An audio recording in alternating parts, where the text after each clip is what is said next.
sikat ka. Sir? Hinihinalang factory ng zombie pill sinunog ni alias Robin Hood at ng kanyang kasama ayon sa anonymous blog site na Dog Eye. May mga matang nakatingin sa inyo. Ipapahamak mo rin pati si Linus. Kilala mo ba kung sino ang Dog Eye na to?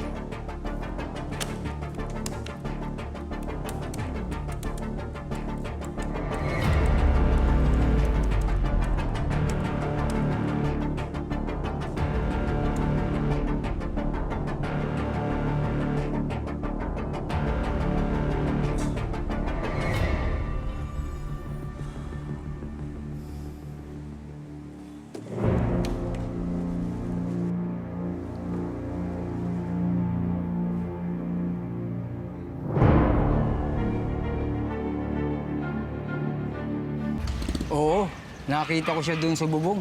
Sa tapat ng bahay namin. Manong, pwede po ba namin makita yung pana?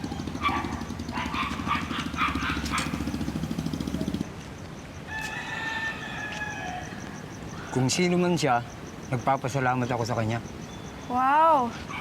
Totoong pana? Yan. Ayun yung matanda. Sumama kayo sa amin sa barangay.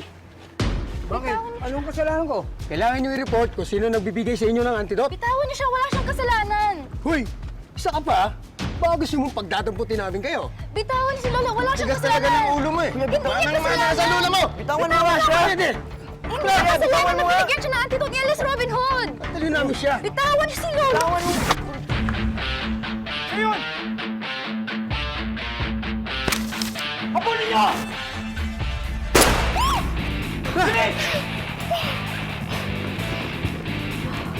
Halika, sundan natin. Saan kayo pupunta? Ha? Hindi ba ang sinabi mo sa akin, gagawa kayo ng assignment? Nay, Yan ang ipinaalam mo sa nanay mo, ah. Sorry po, Aling Judy. Wala pong kasalanan si Lizzie. Humingi lang po ako ng tulong sa kanya. Eh kung may mangyari sa inyo, idadamay mo pang apo ko? Hindi naman po sa ganun, tita. Halika na, Lindsay, umuwi na tayo. Mauna na po ako. Hindi. Sumama ka na muna sa bahay. Doon na muna kayo, halika. Sige. Sorry.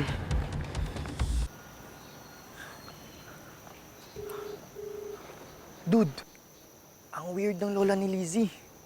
Pinakod pa naman ako sa bahay tapos bigla akong pinalis. Ewan ko. Anyway, saan ka na? Okay, sige. Bilisan mo, andito na ako sa car.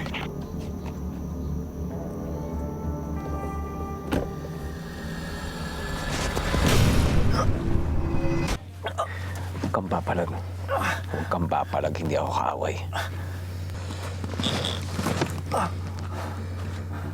Ikaw si Alice Robin Hood. Tigilan mo na yung ginagawa mo. Ang alin? Yung vlog mo kay alias Robin Hood. Gusto ko lang malaman ng mga tao yung mga good deeds mo. Nagpapasalamat sila sa'yo. Lalo na yung mga nabigyan mo ng antidote. Pinapahamak mo ang sarili mo. Oras na mahanap ka ng mga kaaway ko, hindi ka nila sasantuhin. Anonymous yung vlog ko. Naka-virtual private network ako pag nag-a-upload ng mga photos tsaka article. Hindi nila ka matitrace. Makinig ka sa akin. Itigil mo na ang ginagawa mo. Dahil kung hindi, inilalagay mo sa alanganin ng pamilya mo pati ng mga kaibigan mo.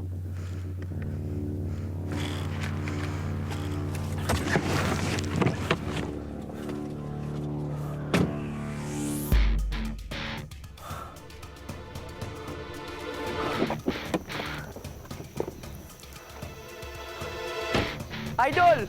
Gusto lang kitang tulungan. Kung kailangan mo tulong ko, sabihan mo ako, tawagan mo ako.